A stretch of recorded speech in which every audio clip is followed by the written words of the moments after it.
Hey guys, so I know you guys are pretty excited because Teen Mom is back, and I know y'all love this show because this is my highly requested, video as the Teen Mom, Teen Dad, all that stuff. You guys love this series, so yeah, let's jump into this week's recap. Alright, so this episode was called Keep It Together. And we really see a lot of changes with the girls this season. A lot of them are really we're getting down in there deep. Already I can tell this season. So first off, Jenelle. We know that Janelle's pregnant. I think she's 32 weeks or something like that. Or 23 weeks. I don't know. She's something weeks.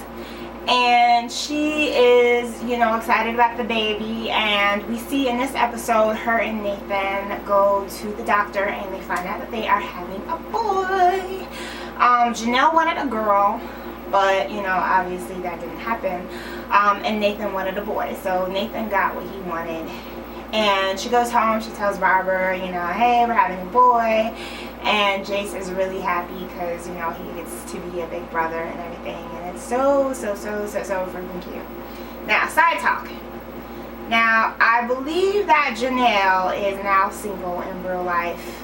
Not that this isn't real life. I'm just saying, in the time frame of now, she's single. When this was taping, she was still with Nathan. So, we don't know how they ended up breaking up or whatever. At least I don't know. I haven't been reading, how exactly they broke up. But I just don't know what's going to happen with her and this baby, the new baby. She was up for jail time because of that whole disturbance thing, disturbing the peace, dealing with Nathan when they got into their little spat or whatever. And she is actually cool with that. She didn't compromise her probation with that, so she's cool with that. And Nathan has to go to jail for 30 days. So we don't know when he's gonna do the 30-day jail time, but obviously we'll find that out later on in the season. Alright, so that's pretty much what happened with Jenelle this week. Alright, so moving on to Kailyn. So Kailyn, this was a really interesting spin for Kailyn this season. In this episode, we really kind of saw her dealing with the struggles of being a mother to 2 children instead of just with the one. And in this episode, her and her husband Javi, I was about to say boyfriend, her and her husband Javi, are both kind of taking turns, with the child. But Javi's pretty much treating the baby like it's Kailyn's, responsibility and not his. He wants to more so goof off with Isaac. I think that's, yeah. He wants to more so goof off with Isaac instead of tending to Lincoln. And, Kailyn's really just kind of struggling because she's in the house most of the time, taking care of Lincoln. He's a newborn, so she has to spend most of her time and energy, focusing on him and the things that he needs. And they get into a really big fight. Kailyn wants to give the boys a bath and then have Javi, watch the kids while she gives the boys a bath. While she takes them to the store. No, while she goes to the store, she wants Javi to watch the boys. And Javi's like, no, you take the baby to the store. I'll stay here with Isaac and play with him. And, I think that both of them are just kind of adjusting to, number one, being married because they are newlyweds, and number 2, dealing with this newborn baby. So it's really kind of a tough situation because they were living together before they got married, but once you get married, I'm not married personally, but I've heard, that once you get married, it's a bit of an adjustment. And, to deal with both of those things at the same time, having a newborn and being newly married, it's tough because it's you're really kind of juggling both new settings, and it's chaotic because it's you gotta adjust and your life is being transformed. So, Kailyn's really just kind of feeling kind of trapped in the moment. She even said something in the episode to one of her girlfriends, I didn't think being married would be like this. And, honestly, when you get married, you never know what it's going to be like until you're actually in it. But I think that her and Javi will work it out. You could tell that he loves her so much. It is so freaking adorable how much he loves her. I mean, obviously she loves him too. I'm not saying that she doesn't love him, but she just has a different way of showing her love. But I think that, you know, they'll work through it and they'll get past, you know, this little time frame in their life and make it through. So, who else is there? Chelsea. Alright, so with Chelsea, in this episode, we kind of see her dealing, piggybacking off of what happened last season with the whole car debacle. We still don't really know what happened with this thing. Like, was it Adam's fault? Was it, you know, the elder couple's fault?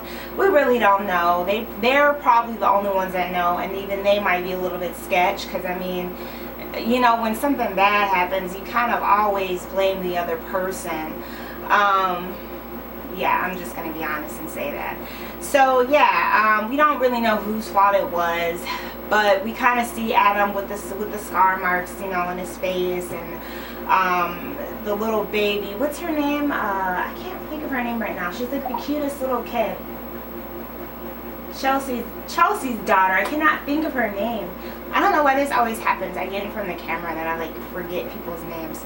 But you know, Chelsea's daughter, she's like telling Chelsea about, you know, Adam's accident and, you know, things like that. So we see a little bit of that in this episode, and then we also see Chelsea is waiting to get her results for the esthetician test, and she goes to her old place because she has finally bought her own house. I'm so proud of her. So proud of her.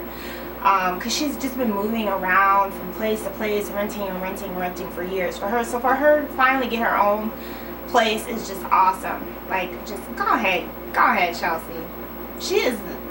Chelsea is awesome. Okay, so Chelsea, you know, she's got her own place. So she goes back to her old, you know, house that she was renting, and she picks up her mail, and there's like this long letter stating that her license or whatever is being withheld because of the fact that she was helping, you know, one of her other friends perform a wedding. Not perform a wedding, but do, like, you know, the makeup and stuff for the wedding, which is illegal in most states. If you don't have a license to do, you cannot do someone else's makeup and you paid for it. It's actually illegal, yeah, in most states. I know it's illegal here in Illinois, but yeah, that's a wholly different topic. So, and the way that they found out, and they said something about social media, you know, posting pics on social media. So, this is what I'm always talking about, you guys. It's social media. When it comes to social media and jobs and stuff, it can really get you in trouble. I was talking about this in Awkward, with a recap of Awkward, you know, last month. Social media can really get you in trouble. You know, Chelsea's probably taking the pictures, you know, showing her followers on Instagram and all that, pictures from the wedding. And they just assumed, you know, with her taking these pictures, that she was paid for this application.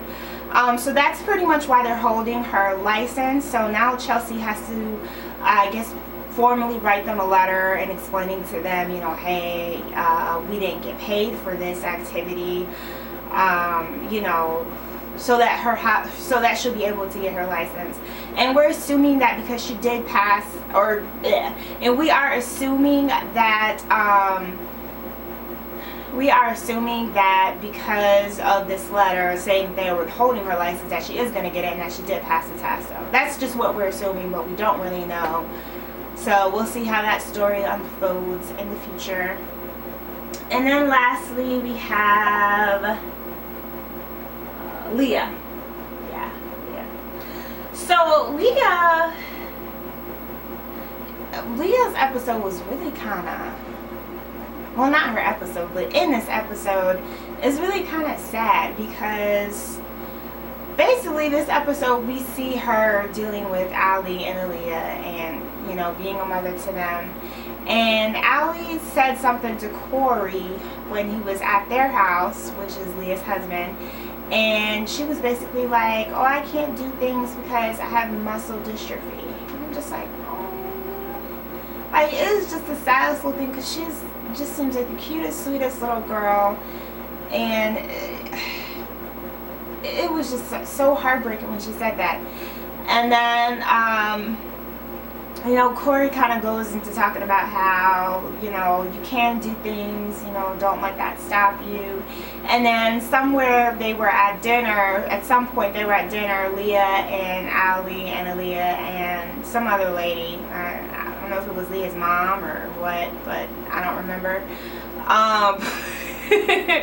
She's basically like, Ali, how did you know that you had muscle dystrophy? Now, she didn't say muscle dystrophy. She said like muscle dystrophy or something, you know, because she's only 4 years old.